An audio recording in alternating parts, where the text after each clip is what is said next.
In this video, we're going to give you the 5 best brawlers for every mode inside of Brawl Stars. Now, quick disclaimer, each brawler can only appear in a mode one time, so some brawlers can obviously play multiple modes. Actually, most brawlers can, however, but we stuck to putting a brawler in only one mode, so let's go. All right, starting off in Gem Grab, the first brawler we're going to be talking about is Jean. Now, Jean is probably one of the best gem carriers inside the game, as well as Gem Grab is usually a pretty long game mode, and if that's the case, Jean gets multiple attempts at game-changing pulls, as well as Jean is also just really good for control, so that's why I put Jean in Gem Grab. But before we continue with the video, I wanted to thank the sponsor, Samsung Galaxy, Galaxy Store, and their partnered title, Fortnite. If you've been paying attention to the gaming world, you'll know that Fortnite just dropped a season 4 and it's called Paradise. Paradise has introduced so many fun and exciting things inside the game, and one of them being is Chrome. Now, Chrome is a mysterious substance that appears on the island, and it has a couple fun and unique ways to use it, and one of them being is you can throw the Chrome splash against a building, and you can actually just jump straight through that building, getting the jump on your opponents, or you can also throw down the Chrome splash and make yourself immune to fire and become a Chrome blob, which is actually super fun inside the game. Now, not only that, they also introduced a fun new drop spot, and that is going to be Herald Sanctum. Now, usually I drop tilted, but I might have to switch my drop spot now. Now, they also introduced 2 new Chrome guns inside the game, one of them being the Evo Chrome Shotgun and the Evo Chrome Burst Rifle, and the fun thing about these is they increase in rarity as you hit your opponents. That means more damage the more you hit your shots. And last but not least, my favorite thing that they introduced inside the game, and that is vaults. You can find vault keys all over the island, and you bring them to the vault, unlock them, and you get some pretty sweet loot, and I love loot. Now, what are you waiting for? Go down in my description down below, click my link, download Fortnite, and I'll see you on the dropship. Now, let's get back to the video. Next up is one of the most annoying lane brawlers to face, and that is going to be Rico. Now, Rico is just really hard to beat. Honestly, with the gadget allowing Rico to heal up over time, multiple times, 3 at that, it's pretty hard to kill Rico in lane, and therefore I put it in Gem Grab because maps like Hard Rock Mine just are so good for Rico. Up next is going to be Ruffs, a brawler very similar to Rico. However, Ruffs is a little bit better in my opinion, just because the games are quite long in Gem Grab and you're able to power up your teammates as the games go on. You're also a very tough lane to kill, and Ruffs just works on basically every single Gem Grab map in my opinion. So yeah, Ruffs, Gem Grab. All right, Janet is going to be the next brawler that we are talking about in Gem Grab, and Janet is just all about control. And the name of the game in Gem Grab is grabbing the gems, hold control of the mid, and who better does that than Janet? And if you do die, or if you're in a tough spot, you just fly away. You can fly up the map to get back control. You can drop a turret. The turret's actually really good for control in my opinion, so that is why I put Janet in Gem Grab. And last but not least, in Gem Grab, it's going to be Poco. Now, I don't really know if I need to even explain this. As of right now, Poco is one of the best brawlers inside the game, let alone is a very solid gem carrier. And honestly, you can heal your teammates, you can run crazy comps with Poco, and even if you get countered, Poco is still pretty good right now. So that is why Poco's in Gem. All right, the next mode is Brawl Ball, and the first brawler we're going to talk about is Max. Now, Max is just a very fast brawler. You speed up your teammates, and you're able to create a lot of goal opportunities, and I think that's pretty straightforward. I mean, it's a very team-oriented brawler, and you need teamwork usually to score in Brawl Ball, either team wipes or team coordination, and that is why Max, in my opinion, deserves to be in Brawl Ball. Now, next up is Surge. Now, Surge is one of those brawlers that I could have put quite a bit of places, honestly, in a lot of different modes. However, Surge, I think the best mode is, again, Brawl Ball, just because you kind of get your super no matter, or I say no matter what, but you usually get your super fairly easy inside of Brawl Ball, just because they have to play aggressive to score, they have to push up, and if that's the case, usually you can get some pop shots, get your supers, and as you charge up throughout the game, you're just a lot better. And also, Surge is just a beast right now and is actually a pretty solid goal scorer and brawler in Brawl Ball. Now, next is the best defender in my opinion inside of Brawl Ball, and that is the old man Gale. Now, Gale, I don't even think I need to explain it. The stun, the super from Gale is just so strong. You're able to defend as well as you have the twister on defense. You can block off areas, block off your goal, whatever you need to do, even block the ball. Gale is just so strong. Also, even a really good goal scorer. So both defender and goal scorer, and that's Gale. Now next up, another brawler that I had a hard time placing, however, but I think this is the right spot for the brawler, and that is going to be Carl. Now the reason I put Carl in Brawl Ball is because Carl has the flying hook gadget, able to make a lot of creative plays inside of Brawl Ball to get goal attempts, and is honestly a pretty decent brawler at the moment, so that is why I put Carl in Brawl Ball. And last but not least in Brawl Ball is going to be Ems. Now Ems is a little bit more map dependent, however, in my personal opinion, I still think Ems is pretty good on most maps, and I also think Ems is a good goal scorer, good defender, and a very good control brawler, and that is what you want inside of Brawl Ball. There's nothing else really needed, and as well, if you ever get a sneak onto the enemy with your super or pop a gadget when you shoot the ball, you're able to score that way as well, so that's why I put Ems in Brawl Ball. Alright, the next mode is going to be Heist. Now starting off with one of the best damage dealer brawlers is going to be Daryl. Now Daryl, it's pretty self-explanatory. The roll is so good inside of Heist. You're able to roll onto that safe, roll onto enemies, and get a ton of damage. I mean, Daryl just does ridiculous damage to the safe, and oftentimes it takes one Daryl roll to win a game in competitive Heist, so that's why Daryl's in Heist. Next up is probably the second best brawler in Brawl Stars right now, and that is going to be Griff. Now Griff could have been placed anywhere, however, I placed Griff inside of Heist because one, Griff is very good at dealing a lot of damage onto the enemy safe if you ever get there. Two, with the business resilient star power, you're able to heal up, and the name of the game is control and Heist mostly, unless you're base racing, and if they have a hard time taking you out, they waste all your ammo, you can get a brawler on like Daryl on the enemy safe, and they just have no ammo to deal with Daryl. So honestly, Griff right now, great defender, great offender, and just good at control. And Heist to me makes the most sense for Griff. Now next up is going to be 8-Bit. 8-Bit may be slow, however 8-Bit packs a punch inside of Heist. If you ever get your turret in a power position and able to hit the enemy safe, you're gonna melt the safe so fast, and I think that's basically the main reason why 8-Bit is going to be in Heist. That's really all you need. 8-Bit's also kind of tanky, so it's kind of hard to kill an 8-Bit, and you eventually get your turret, you eventually probably get the control, and it takes one push to end the game. Now next up we have Colette. Now Colette is just a beast inside of Heist. Once you get your super, you're going to be hitting that safe, you're going to be popping the shield star power, and then you become one of the hardest brawlers to kill once you have that shield, or even if you pop a gadget, you can just cause so many problems for the enemy team. You can kind of even cycle supers, and you do so much damage with that super on the safe. Next up we have Lola. Now Lola may not do as much damage as the other brawlers inside of Heist. You still deal quite a bit of damage, and your clone is a menace to deal with for the enemy team. It's sometimes very hard for them to deal with, and if they're focusing your clone, your teammates can push up and get damage on the safe, and that's why Lola's in Heist. Now next up we have Knockout. Now quickly wanted to note, basically every brawler in Bounty and Knockout can be played in both, but I just wanted to mention that, so I had to put them in one or the other, so here's the list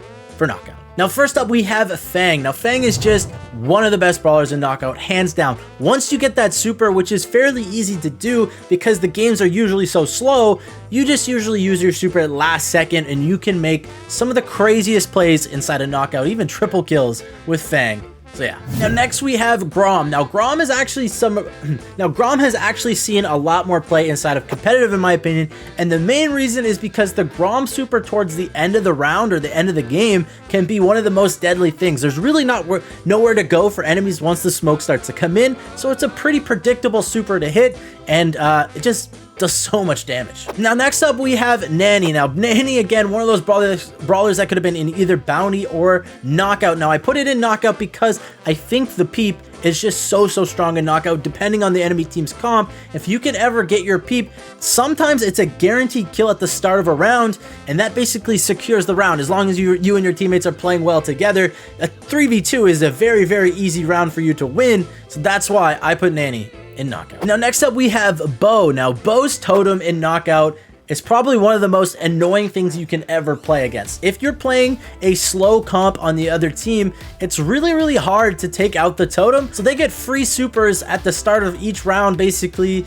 and it's pretty hard to play against certain brawlers with supers, such as, you know, Tara, Janet, Nanny. All those brawlers pair so well with Bo, and in draft, Bo is a really hard brawler to pick against, in my opinion. Now, the last brawler I have in Knockout is going to be Bonnie. Now, the reason I put Bonnie inside a Knockout is because once you have your super, if you ever see someone isolated, you can basically get a free kill. As well as Bonnie has a ton of HP, and last second, Bonnie's a pretty hard brawler to deal with. You have to melt through the cannon for him, and once you try to even melt through the cannon for him, Bonnie just jumps in the air, does a lot of burst damage on landing, and it's just a hard brawler to deal with in the last couple seconds of Knockout. That's why I put Bonnie in Knockout, and there's the list for Knockout. Now, next up we have Bounty, and like I said, basically every brawler in Knockout can be played in Bounty and vice versa. But first up, we have Piper, and Piper, I don't even need to explain it. The best sharpshooter inside of Brawl Stars. The only brawler that Piper really struggles against is Nanny, so just keep that in mind, but Piper, just a beast in Bounty. Now, the next brawler we're gonna mention is Tick. Now, Tick is just so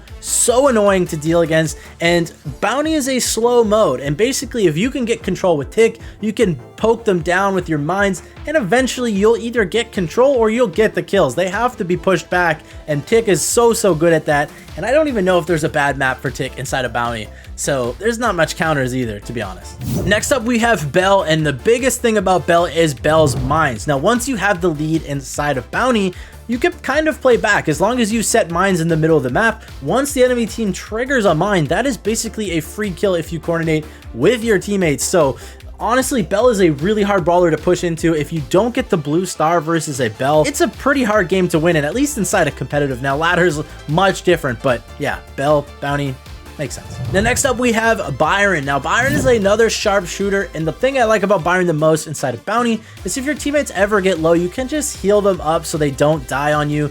I know in ladder, it's one of the most annoying things. Probably healing your teammates is not even ideal because they die anyway, but in reality, in higher level games, they don't die as much, and you're able to heal up your teammates. They can make plays, and again, Byron's just a hard brawler to kill. Probably one of the second best sharpshooters in the game, in my opinion. Third best, fourth best, I don't know.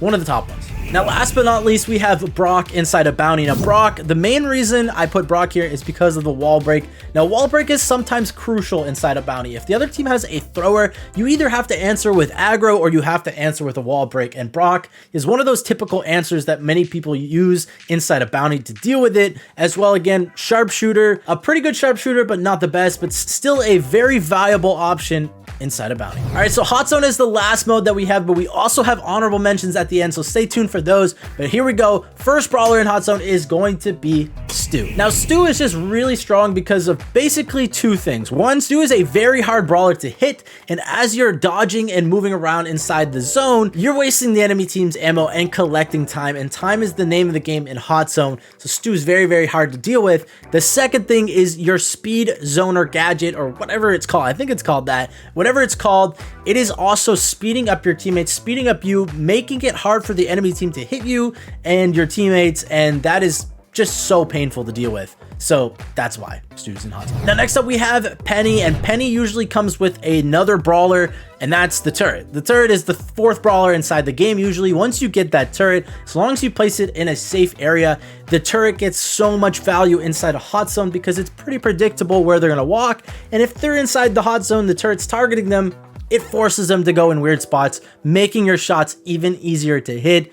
I don't think I need to explain more about Penny. Penny could be played basically anywhere. Next up, we have Amber. Now, Amber is just a really good brawler right now, honestly. And another main reason I put Amber in Hot Zone is because of her super. Now, her super covers a ton of the map, and it makes it pretty hard for enemies to walk up inside the super or inside the Hot Zone. It kind of blocks off a lot of area, as well as Amber's another brawler that's pretty hard to hit. Once you pop her gadget, she's very fast, very hard to hit, and wasting ammo is so important in Hot Zone. Next up, we have Pam, and again, Pam is just a control brawler. I don't know if I even have to explain this anymore, but Pam with the turret, the healing, Pam's also very thick, hard to deal with, hard to take out. So if they're wasting their ammo on Pam in mid, your teammates are able to do stuff, as well as just, you're gonna be collecting time, and that's the name of the game in Hot Zone. And last but not least, we have Lou inside of Hot Zone, and the basic answer is the Lou super. You cannot walk inside the Hot Zone if Lou super's on the map. You're gonna get frozen, you're gonna cycle another Lou super, and go so on, so forth. Lou, Hot Zone, That's it. Now, next up, we have the honorable mentions. Now, these 5 brawlers, in my opinion, could have been placed in any single mode. So I made a special tier for them, and I called it honorable mentions, and here they are. Now, first up, we have Squeak. Now, Squeak is one of the best last picks inside of draft in any mode, any map, basically, as of right now. And the main reason is Squeak counters so many brawlers and is so good for control. So I put it in the honorable mentions because I think it can be played literally anywhere. Now, next up, we have one of the best brawlers inside the game, and that is going to be B. Now, the main reason is B is just so good in draft right now, and it's a brawler that can be played almost anywhere. Gem grab, brawl ball. Heist is a little bit questionable. However, we've seen it in Heist. I've done it myself, and it can be very strong in the right circumstances. So B, so strong right now in all modes. Next up, we have Spike, and Spike is just has barely any bad matchups, can be played anywhere. I don't even think I need to explain that. Next brawler. All right, next we have Crow. Now, Crow is just another brawler that's pretty good in every mode. It kind of depends on the draft or the enemy team's comp. However, the slow, the poison, the jump, it's all just really strong in general, and it can be used basically anywhere. Gem grab, the slow is really good. If you're poisoning, you have so much control. Brawl ball, you can use the poison to make sort of goal attempts, etc. Knockout, you just jump up. You get it. And last but not least, we have Otis. Now, Otis is a little bit of a question mark for me. However, I didn't really know where to put Otis, but I know Otis is really strong right now, and I think it can probably work in any mode. Maybe not so much bounty, knockout, and heist, but it probably could. So I put it in the honorable mentions because I know it's strong right now. And there you guys have it, 5 brawlers for every single mode inside of Brawl Stars, plus the 5 honorable mentions. Let me know if you guys disagree. I know a lot of you are probably going to disagree in the comments down below, but tell me what you guys would change. I'd love to hear what you guys think. But either way, I hope you enjoyed. Smash the like button, subscribe. So close to 30K, or maybe we are by now, I don't know. But either way, see you in the next video. Peace.